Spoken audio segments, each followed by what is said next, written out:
My name is Dr. Ramsey from Oxford, Ambassador of the Universal Peace Federation, and one of the members of the Muslim Council of Britain. I would like to say you are doing an excellent job. God bless you.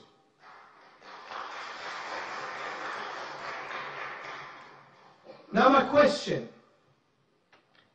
Dr. Zakir Naik, in your opinion, is Islamophobia a real phenomenon?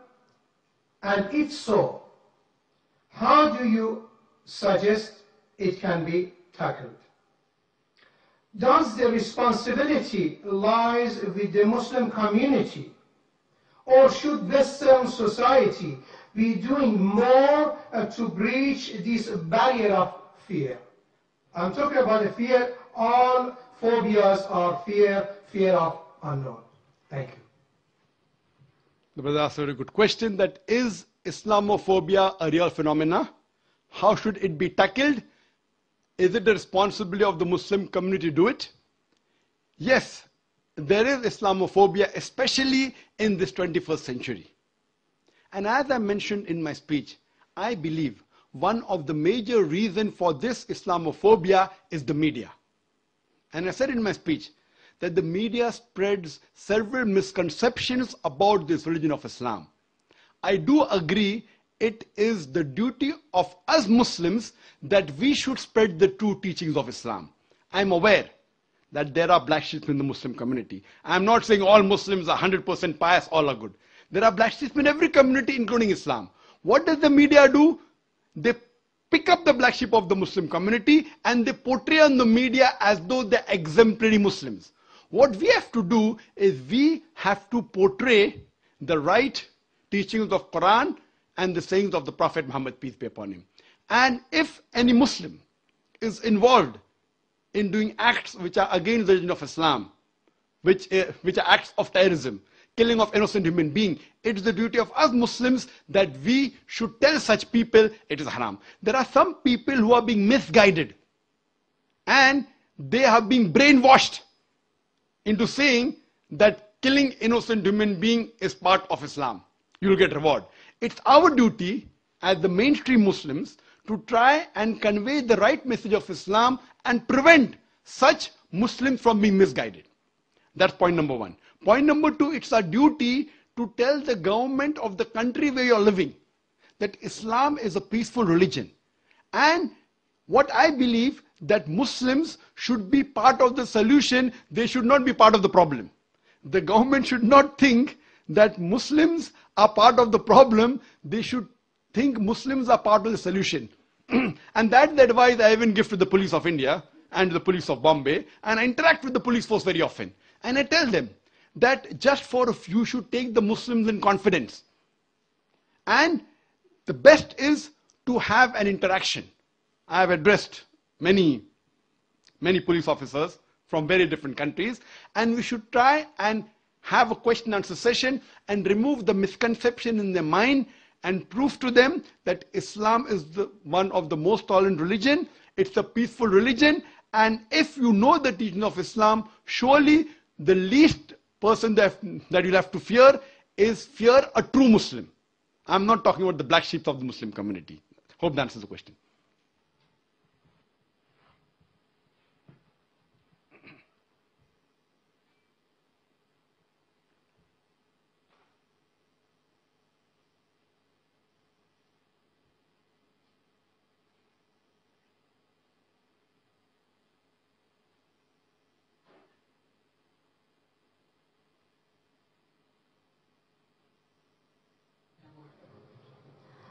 Dr. Naik, I'm Yasmin, I'm a student at the university, and my question is sort of related to the last question. You talked about you wanted to come to the UK because you wanted to reach out to Muslims who you felt that the government were not able to reach out to. And I wondered why, in your opinion, you felt that the government were failing in this way to reach out to Muslims in Britain. Thank you. Sister asked the question that I wanted to come to UK to reach out to those Muslims who the government could not reach out. Sister, there's a slight confusion. I said Charles Farr, the Director General of the Office of Security and Counter-Terrorism felt that I could reach out to those Muslims who the government could not reach out to. He felt that, not me. And I think, again, because the information which the Home Department has, that Peace TV is the most popular Islamic satellite channel in UK, watched by the Muslims as well as the non-Muslim, and the most popular speaker, according to the Home Department, not according to me, according to the Home Department, is Dr. Zakir Naik. So I repeated what he thought. He thought that I could reach better. Maybe he thinks that my speeches have influence, and he may have read my speeches in context. That's the reason he was not in favor of the Home Secretary that she passed the exclusion order. Hope that answers the question.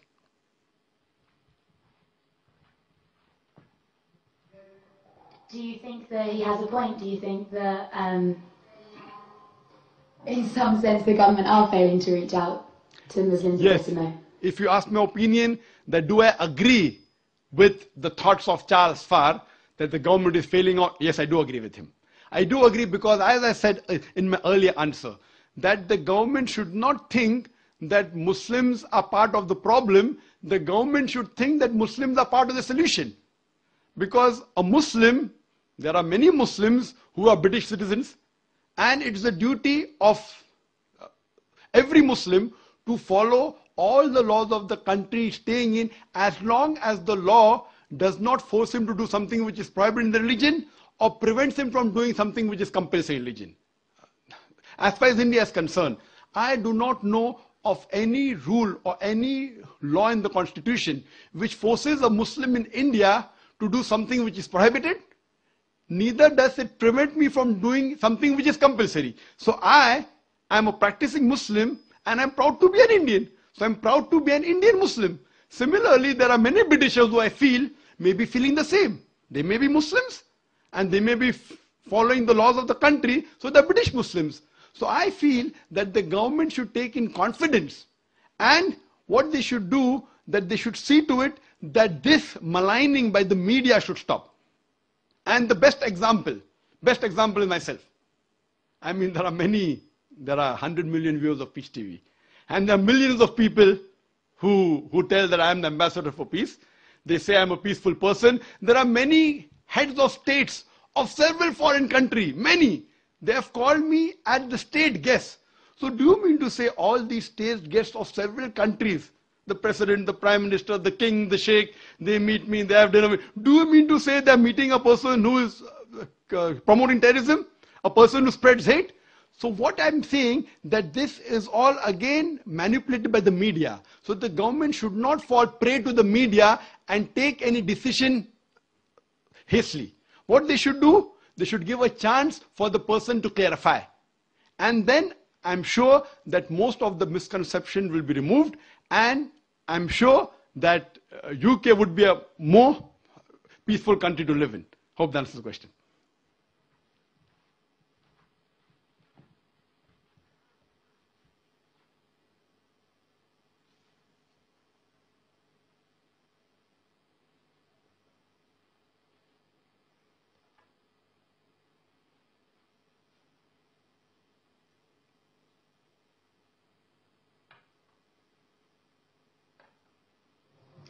Dr. Naik, hello and thank you. My name is John. I'm a doctoral student here at Oxford, and I'm from the USA.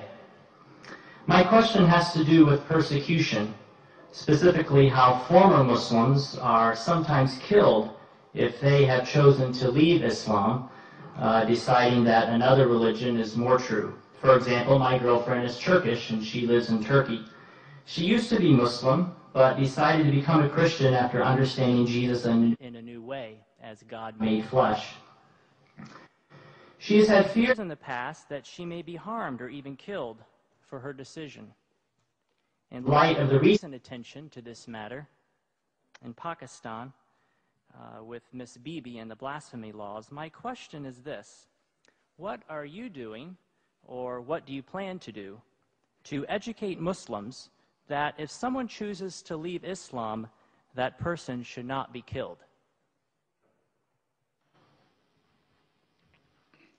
Well, that's a very important question. And he said that what if a person who's practicing Islamic faith changes to any other faith?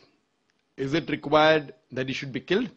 And all these articles that came about me, a preacher of hate, one of the point was that Dr. Zakir prescribes death penalty for those Muslims who leave their faith and they profess any other faith.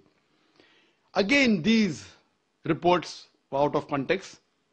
They took up a portion of my speech where I said that many scholars say that a Muslim who leaves this faith and professes any other religion, death penalty is the punishment. But I went on to further say that death penalty is not a standard punishment for any Muslim who leaves this faith and professes any other religion. I gave the example that once during the time of the Prophet Muhammad, peace be upon him, there was a Muslim who converted to another faith and had done some wrong deeds for which the Prophet had told they should be put to death. But later on, when Hazrat Usman, may Allah be pleased with him, he approached the Prophet and said that the man should be forgiven. The Prophet pardoned him. This incident proves that death penalty is not the standard rule for any Muslim who changes his faith. If he does some act which requires to be punished by death, depending upon the act he has done. But according to Islam and according to Prophet Muhammad, peace be upon him, according to me, death penalty is not the standard rule for any Muslim who changes his faith and professes any other religion. And that's what I've told in my talks. But unfortunately what they do, they pick up a portion of my speech from the YouTube and they show it to the Home Secretary and the Home Secretary believes it. What you have to see is in context. I have to give one more example I'd like to give. That the moment I was banned in UK, I was supposed to travel to Toronto, Canada. Immediately when the ban was effected, even my visa for Canada was cancelled. They also had a 5-year visa. And I heard on the Toronto news, it says, here the preacher of the preacher of hate. Hear what he says. And then they show my clipping. That when you beat your wife, don't beat on the face, point number 1. When you beat, you should not leave a mark on the body. Finish. Now they are showing a clipping, a portion of my answer. Anyone who hears these two statements, when you beat your wife, don't beat on the face. When you beat, you do not leave a mark on the body. A person would think that Zakir is showing how to beat your wife without leaving a mark. It was a portion of my answer when a non-Muslim asked the question that doesn't the Quran say that you should beat your wife? And I said the Quran says in Surah Nisa, chapter number 4, verse number 34. It says that when your wife is disloyal to you, first you admonish her. Point number 1. Admonish her first. Then you stop talking to her. Then stop sharing her bed. Then you can beat her lightly. The Arabic word is daraba. And when someone asked Ibn Abbas, may Allah be pleased with him, the companion of the Prophet, he said it means like beating with a toothbrush. And further the commentary says, so the Prophet said, when you beat your wife, you should not beat on the face, point number 1. Beat her in such a way that there's no mark left on the body. So this part was shown and I continued. Islam and Quran never suggest wife bashing. It means you should beat with the toothbrush lightly. In modern terminology, I said beating with a handkerchief. Just a symbolic beating, such that you don't beat on the face, even the symbolic beating, and don't beat in a way in which there's no mark left on the body. That means it's an admonition. It's just a symbolic beating. So they cut off all the portion and show only 2 sentences of mine, and they promote that Zakir is a person who's against women. So these things were also done regarding the death penalty for a person who changes the faith from Islam. But as I told you, in Islam, the standard rule is not death penalty for a Muslim who changes his faith to any other religion. Hope that answers the question.